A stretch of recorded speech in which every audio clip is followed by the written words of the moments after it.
Good day, listeners. Today on the Neem Capsule podcast, we have a very interesting guest, Husseina Ahmad. Husseina is a recent PhD graduate from the London School of Economics and Political Science with a background in economics and development. Husseina's research interest lies at the intersection of media, gender, and conflict, especially as it relates to Northern Nigeria. Husseina has previously worked with the UNHCR and the Presidential Committee on Northeast Initiatives. I am your host for today, Benga, and I'm joined by my awesome colleague, Etom. Good day, everyone. My name is Etom. I am a research assistant here at NIM, so thank you for joining. All right, straight to the conversation.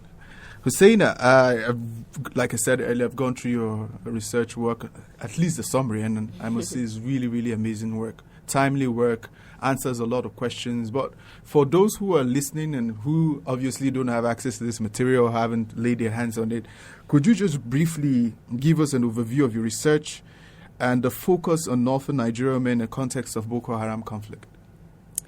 Thank you for the introduction, and thank you for having me. So my research, which is actually titled Complexities of Media, Technology, and Gendered Agency in Northern Nigeria, was conducted over a 5-year span. So as you mentioned, I previously worked with the Presidential Committee on Northeast Initiatives, which is the PCNI, between 2016 and 2018. And PCNI was basically created to coordinate all the development and humanitarian efforts in the Northeast. So through my work with the PCNI, I traveled frequently to the Northeast where, we conducted a lot of field work and needs assessments. And obviously the Boko Haram insurgency was in full force then, so there was a lot of media coverage about the insurgency. So what I then began to notice was that there was a discrepancy between, what I read about the victims and my actual interactions with them and who they were. So I was very curious about this, and then the researcher in me tried to look this up and find an academic framing that would help me understand that. And then I ran into another problem, which was that there's basically little to no research about Northern Nigerian women in particular, especially from a sociological perspective. So, that is basically how my research came about. So I am interested, or, my research actually explored what agency means within the context of Northern Nigerian women who are displaced or who have been displaced as a result of the insurgency. So these are, women who are living in host communities, who are living in IDP camps, and some might even be living at home, but then, they have experienced violent displacement at some point, and their lives have been altered as a result. So when we talk about agency, when you read the news, or, and this is usually from a feminist, or rather very Western feminist framework, you usually hear things like, we need to give women their agency, we need to give these women their agency, we need to empower them and whatnot. And I was very curious about what this meant in the lives of Northern Nigerian women, because agency in general, and usually from a very Western feminist framework, is usually associated with words such as, freedom and liberation and whatnot. But then when we bring it here within the context of our, cultural and religious landscape, what does that mean, and what does that look like, especially for a group of people who are constrained in many other ways, their physical environment as well. They're living in camps, and, precarity is like the only constant in their lives. So I was very interested in what this concept of agency meant in their lives. And that's basically my research in a nutshell. So I conducted field work for about 9 months in 2021, right after COVID. This involved talking to and observing about 80 of these women across 3 locations. So that's FCT, Abuja. There are a couple of camps that I worked with, and also Maiduguri and Yola. So yeah, I think that's a brief introduction. I think More than brief, actually. I think you covered enough ground to set the tone for this conversation. And what I find most interesting about what you said basically is on the fact that narratives. What I deduce is that narratives plays an important role, especially in the context of peace building and conflict resolution. And interestingly, Etom, you've done a lot of work on the research front here at NIM, especially in areas affected by conflict. You know the numbers, and you've interacted with some of these people. Just taking this attention a bit away from our guest, Etom, who is also a very, very deeply intellectual young man, I must say. I just want to ask you a question, right? From your own interactions, do you feel there's a lot of misrepresentation of what is going on within that context, especially as it affects women? Well, that's a very deep question. So let me just caveat everything I'm going to say by saying I'm not maybe the most competent person to give a response on this. But looking at it from the global context, because in the humanitarian development space, this is perhaps like one of the more critical lens through which we have to view interventions in Nigeria, because that's where most of the funding comes in. Yeah. And I think well, I'm not going to put words in your mouth, but I think in many respects, something I've seen is there is a tendency to play up stereotypes. Yeah. Right? Because when you start to capture the reality on ground, you start to represent people in more genuine, honest ways. On the side of the funders, on the side of the international community, there's a tendency to say, well, then why do you need help? If you are showcasing the resilience of these people, why then do you need help? So to respond more directly to your question, I think there is need for more genuine conversations around the people that we are trying to help. We have to represent them in the most honest way. But this is a concern of mine. Like, how do we do that while maintaining the fact that they are actually survivors, they are actually in need of help? So how can we balance these two things at the same time? No, thank you.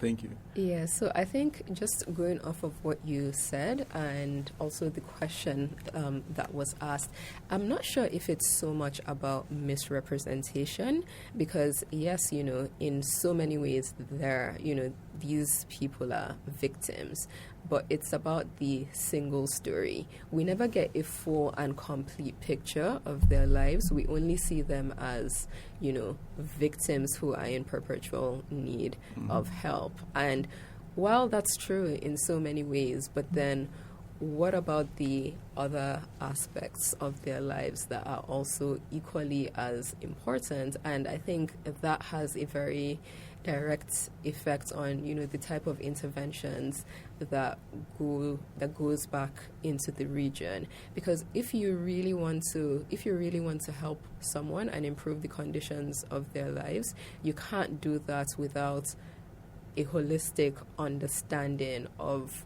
what their lives entail, of how they make day-to-day decisions, of the different ways that they negotiate the constraints that they're bound by. Can I just piggyback off that? That's a question.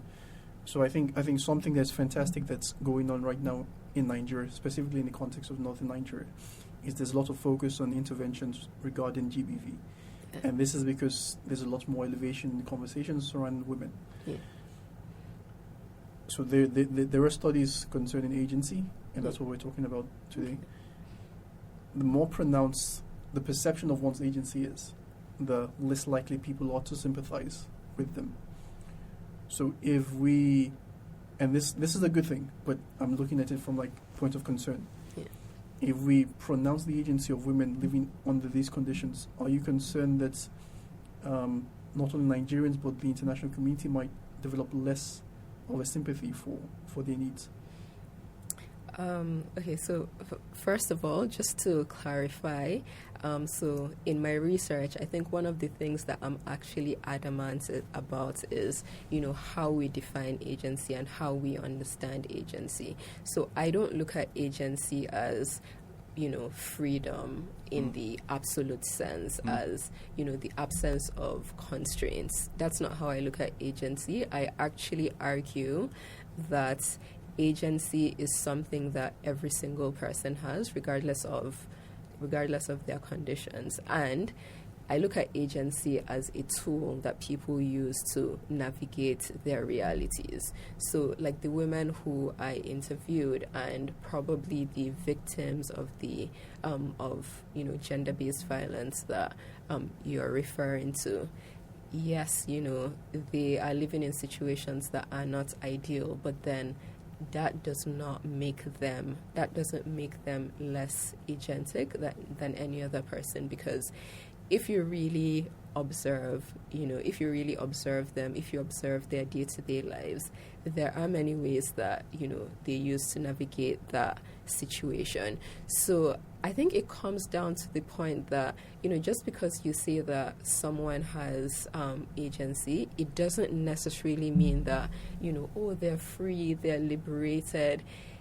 It's just a way that they use to navigate their constraints, which I think is equally as valid, because it shows that despite everything, these people, or women, victims everywhere, still find a way. Because even if you look at Western societies where people women are seen to be free, and we kind of look to them as the epitome or the pedestal when you're talking about freedom and liberation, that's not necessarily the case. Women face challenges every day. You can't really walk down the streets at night and be completely confident and comfortable that nothing is going to happen to you. There are still constraints. So it's just different depending on, the cultural lens that you're viewing it through. Right. So I think fundamentally I challenge that very understanding of agency as just absolute freedom. So to answer your question directly, I think just because we acknowledge that, yes, women who are in these situations might be agentic, doesn't necessarily mean that, they don't need help or they don't need funding. But I think there's something in the way that they're able to navigate those constraints that is worth looking at and worth acknowledging in conversations about agency. All right, so it's really the conversation is heating up, and I'm loving the direction. But just to veer off a bit, right? I think for me particularly, I am always quite interested in narratives, because I understand how powerful narratives can be in whatever context. But specifically in this case, conflict, women, and all of that. What I just want to know is this.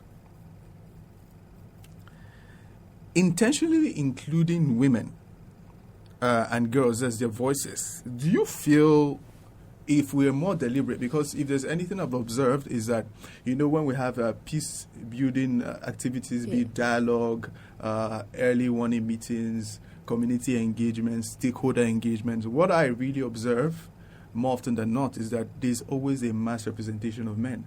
And it's always a case of men speaking for women, men trying to point out what they feel should be the ideal situation for women. And that's why more often than not, the outcomes may not be ideal. Do you feel including more female women voices in these processes, especially within the humanitarian and development space, do you feel it will in any way enhance the processes and the outcomes? Should I answer that? I mean, there's no question about that. I think research has shown that as much as we live in a patriarchal society, when it comes to, things like peace building and not just that, but so many other things in communities, it's women that are at the forefront of these conversations, and it's women that are actually doing the work. So absolutely, like I don't even see how any peace building initiative can be done without including women.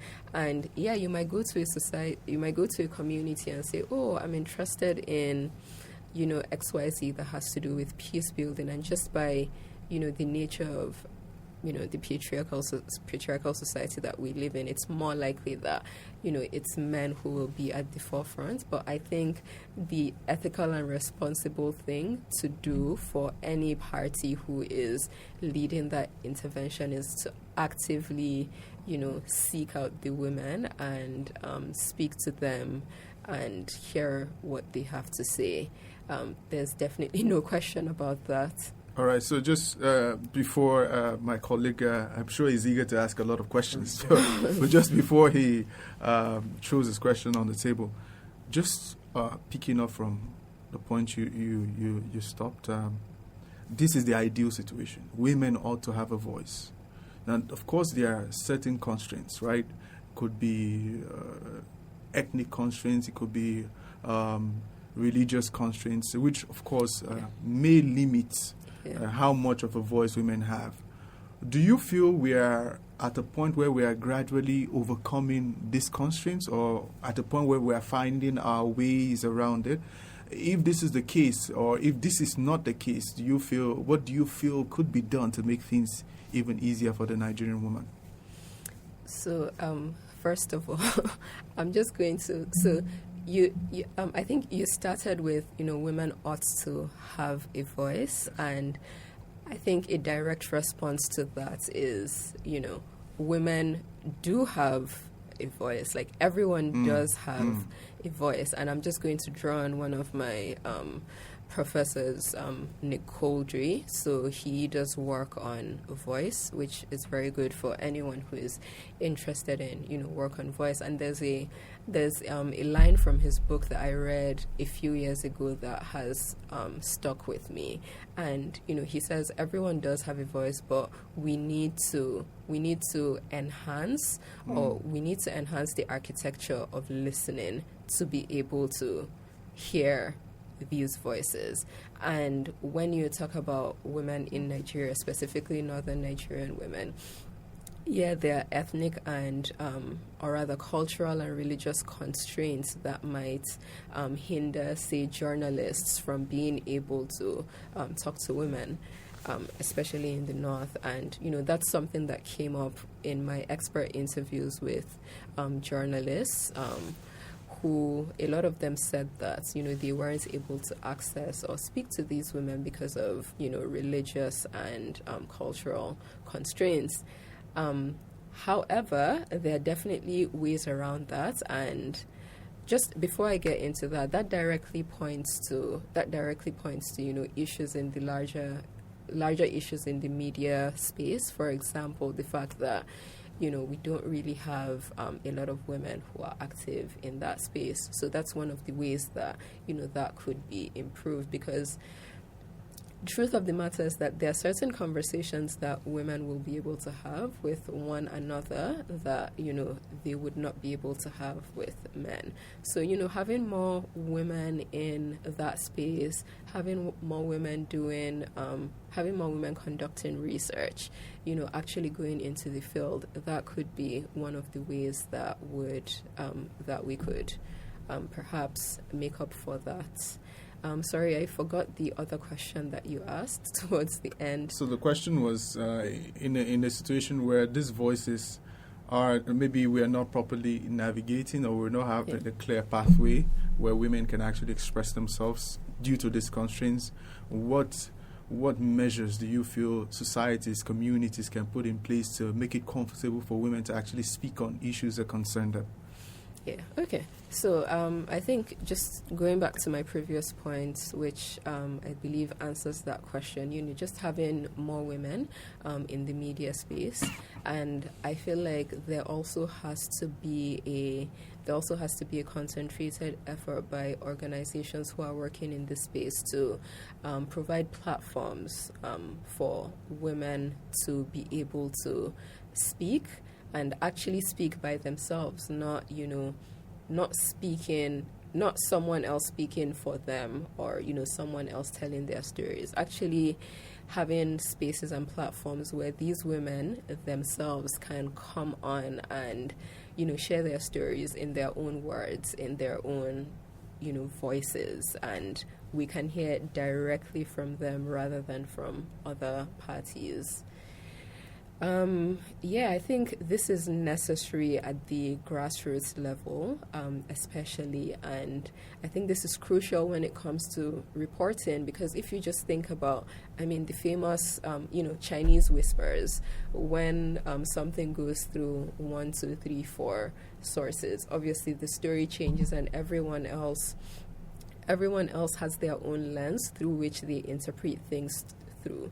So I think when it comes to reporting, I think there needs to be more of an effort to provide women at the grassroots with, infrastructure and, a platform to be able to, report these things themselves, so that we can hear directly from them without it having to go through so many filters. Yeah. I hope that answers the question. Absolutely. Thank you. So I have a question, and forgive me for taking us back to agency. Okay. I think it's really interesting, the conversation so far. You've mentioned some of the some of the drawbacks of Western feminist thoughts. I have been influenced by 20th century feminist thought, and I find it really interesting. On ephemerality, I think that's something that you worked on. That's because it's very interesting that you mentioned that word, because the specific type of agency, or the specific alternative theorization of agency that I propose is actually called ephemeral agency. So right. Just like I when I read that, I connected it to, I'm sure you're familiar with Judith Butler. Yes. Right, her theory of gender performativity. Now, so you kind of had some drawbacks in terms of like the Western theorization of agency with freedom, liberation, and mentioning how agency can be achieved working within constraints. Just a slight pushback on my side. I think while that is possible, I think the limits by which one can exert the agency within constraints is limited by the very constraints themselves. Yeah. Right. Do you therefore not think that's actually moving for these freedoms and liberations in the same way that the Western world have actually done this is actually a legitimate form of resistance for many Nigerian women, especially in the north? Sorry, could you repeat the last part? So for the Nigerian women in the north, having to navigate the agency through many constraints placed by patriarchal society, traditional norms, ethno-religious reasons, do you not think that actually breaking down some of these walls is actually a way to actually make the agency more pronounced and actually more true? Yeah. So obviously, the goal is, as much freedom as possible. I'm also not trying to romanticize the struggles of Northern Nigerian women. Neither am I trying to pronounce their resilience by asserting the fact that despite these constraints, they're still able to exercise agency. That's not my argument. Neither is it the goal of the research. So yes, as much freedom is the goal. Freedom in every way, and the removal of constraints.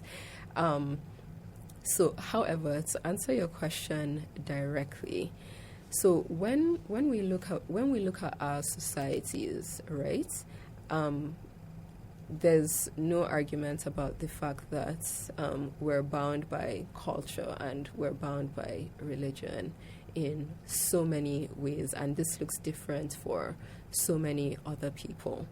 Sorry, this looks different for people across the country. I mean, even when you look at like Nigeria, like the difference between like Northern Nigeria and Southern Nigerian communities and cultures, there's a clear difference. And when you talk about freedom and constraints, there are differences in those communities. However, sorry, I lost my train of thought. Can you? What's your question? Like, if we were just to ask it directly. No, I think you've answered the question. Actually, I think my main question was whether or not we should be striving for breaking down barriers to women's liberation. Yes. Okay. We should definitely be striving for that. However, I think my point is when we theorize, and this goes back to our understanding of agency, because when you look at, news reports about, Boko Haram or coverage of the insurgency, you usually see things like, oh, these women have no agency, they have no voice, we need to give them back their agency. But then that's because all the theorizations of agency that we're using is from a very, very Western perspective.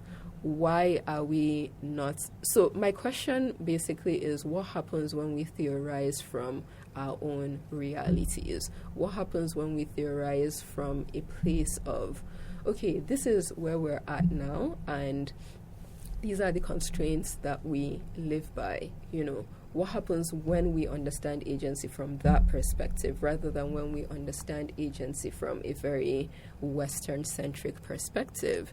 And this is not just, this doesn't stop at just agency. This stops at, the politics of knowledge production in general.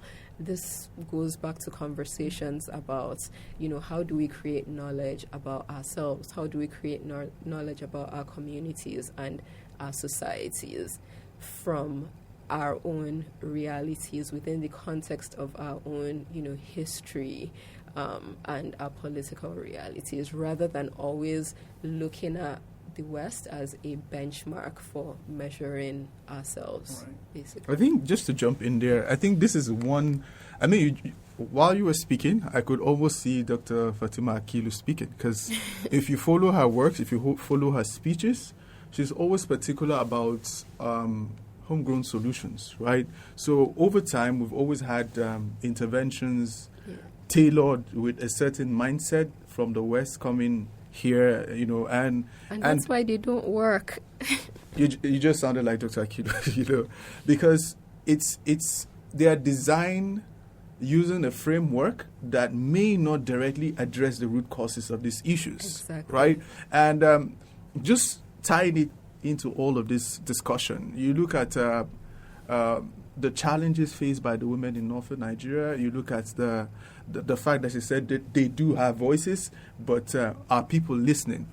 So it's like the concept that people may have with interventions is that maybe we need to amplify the voices of women, right? But she's been on the field. She interacted with about 80 respondents, and gleaming from what she was able to, arrive at as a conclusion, part of the thing I drew out is maybe we're not listening, right? Maybe we're not listening. Maybe we're just interested in spinning certain narratives to drive home certain points. Yeah. But the people who are the real survivors, who are the real people with the real stories, we don't even get to hear the whole story, because there is always a mindset of interventions, right? And when that mindset or that target is not met, it's almost as if the intervention is not really successful.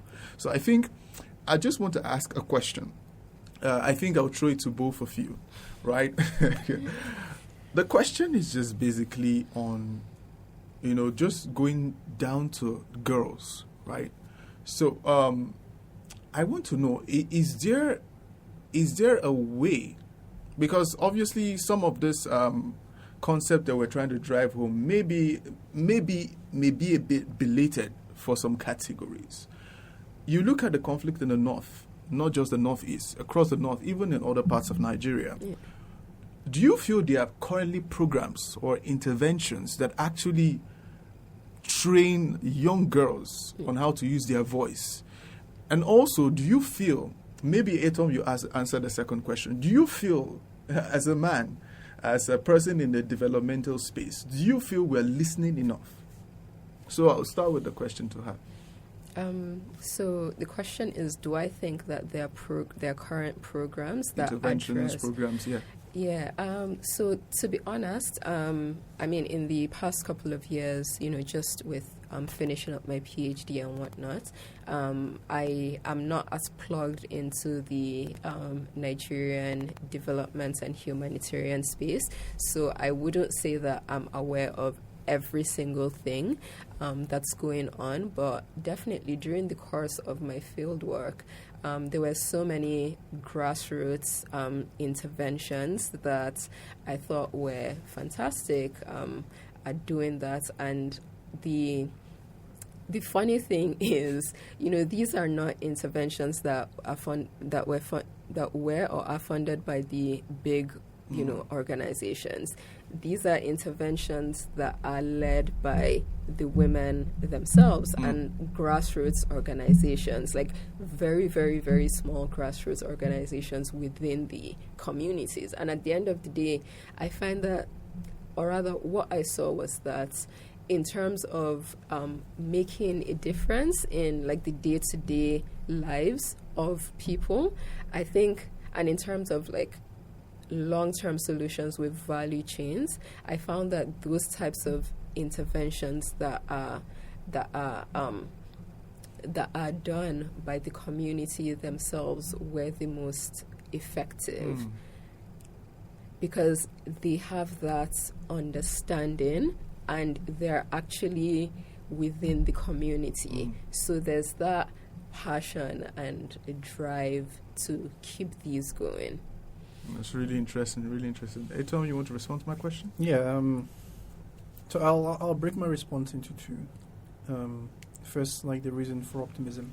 I think that within the space there's a lot of push for adopting women's voices, and I think even on the side of men, I think men are being more open to the idea of integrating women's voices into not just individual structures, but like also like mainstream structures. So I think for listeners, I think that there's room to be optimistic on that front. Where I do have my concerns is in the development space. There's a lot of like theorizing academic language. I think a lot of people recognize that these are things that we should be doing, and the American feminist Bell Hooks said that the personal is political. Yeah. I think a lot of people reiterate talking points about feminist goals, but personally they have like different viewpoints. Or like men should take the lead on certain things, and I don't think they see, like, you talk about narratives, Winger. Like when you tell women one thing, or you can be anything you want, you should take the lead on certain things, but then you are socially sanctioned for actually taking up those roles. Yeah. That's a lot more stronger. There's a lot stronger of an incentive measure to actually tell young girls that these are not things that you should be striving for. So that gives me cause for pause. And maybe if I may continue the conversation, I have a question for you. Yeah. So I think it's interesting that you mentioned that we should be theorizing based on local knowledge, and a lot of my theories are actually based on Western thoughts. So forgive me. So Kimberly Crenshaw's intersectional feminism looks at how race, gender, class, ability, a lot of things like intersect with gender, and I was wondering how that relates to agency in terms of social class in northern Nigeria, because my intuition is that I think the way Nigerian girls and women express their agency is going to be different across classes. Is that something that you found? Yes, definitely. Interesting question. Thank you. I am a huge advocate for adopting an intersectional analytical framework towards everything, because the category, like when we say women, like that's not a homogeneous category. And I mean, even let's look at Nigeria. Obviously, women in Northern Nigeria and Southern Nigeria have completely different realities. And then even within Northern Nigeria, there are class differences that determine what your life is like. Your culture plays a huge role. Your religion plays a huge role in what your life is like. I mean, even things like age and whatnot, you can't really compare the experiences of a young girl to the experiences of someone who's in their 50s. So, yeah, all of this matters and plays a role, and definitely, it dictates how one expresses or how one is able to express their agency. If you look at a classed woman, for example, I know that in across social media, there's usually this thing that people do. So you have all these religious laws. So, for example, like in Kano, there's like the Hisbah, which is the religious police, and they clamp down on people who they believe are not following, religious laws. So, for example, that can be like a woman who isn't properly covered and whatnot. I think there have been instances where the Hisbah would arrest that woman, or they would clamp down on a wedding when they determine that inappropriate, and I say inappropriate in air quotes, when inappropriate music is being played. But then at the same time, there's so many instances where we see that this Hisbah, they only operate when it comes to the poor. So you see a lot of classed families, a lot of classed women who are able to do these things and get away with it. And I know a lot of people across social media are usually like, oh, okay, maybe they'll put up a picture of a classed woman, a classed Northern Nigerian woman dressed in a way that may not necessarily be appropriate according to what the Hisbah decides is the law, and the comments would be like, oh, so religious laws are only for the poor and stuff like that. So yeah, definitely, like, I think especially in a society like Nigeria, where inequality is such a prominent feature, your class definitely plays a role in what your life is like, and ultimately how you're able to express your agency. So I hope, does that answer the question? I think it answers perfectly, actually. Okay. This is a new thing for me to learn. So I have one last question before we close. So I think this is for the listeners. I like to leave people with a feeling of optimism, but you don't have to feel pressured into that. I think it's important trends, patterns, momentum. Yeah. Like where do you see the current trend of women's voices in Northern Nigeria? Do you think people should be optimistic or more pessimistic about this? That's an interesting question. I mean, I will always encourage everyone to be optimistic, although I'm not much of an optimist myself. But then, as the famous quote, where there is no hope, there is no life. So we definitely have to be optimistic. I think there are organizations that are doing brilliant work at the grassroots level. So there is progress, it might be slow, but I think that there's progress, and there are many people who are doing brilliant work when it comes to that.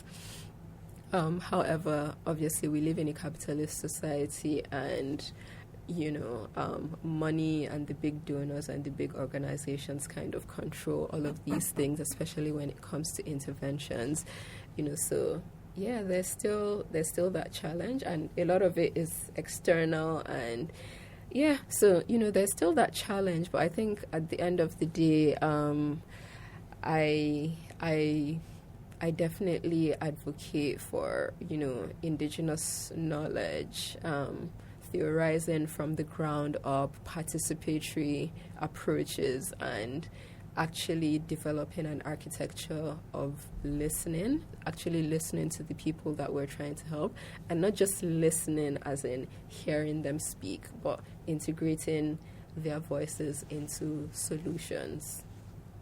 I think there's really no better way to end this conversation than the points you just made in conclusion. I think personally, I think that's something I'd have to integrate in my own approach, not just dealing with issues like this. I think as humans, we have this tendency to want to just intervene, to speak, but I don't think we really pay that much attention to hearing the people we're trying to reach out to. And I'd really, really like to appreciate you one more time, Husseina.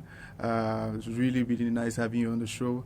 I don't know, Etom, do you have a final word you'd like to say to the audience?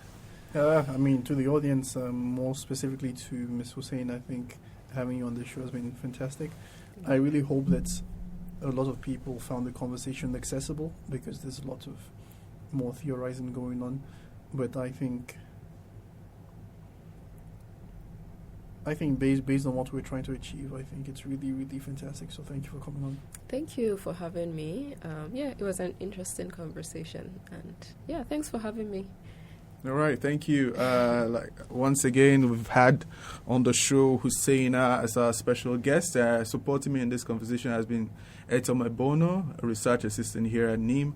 I have been Benga Ogundare, your host for the show today, and I do hope that everything that has been spoken here resonates with you listening, and I do hope that for whoever is concerned, policymakers, the women out there in the communities, the men who are decision makers, I do hope that we begin to see things from a different point of view, and not just the way we see them, but the way we act going forward. Thank you once again, everyone, and I do hope that you all have a great day wherever you're listening from. Thank you. Thank you.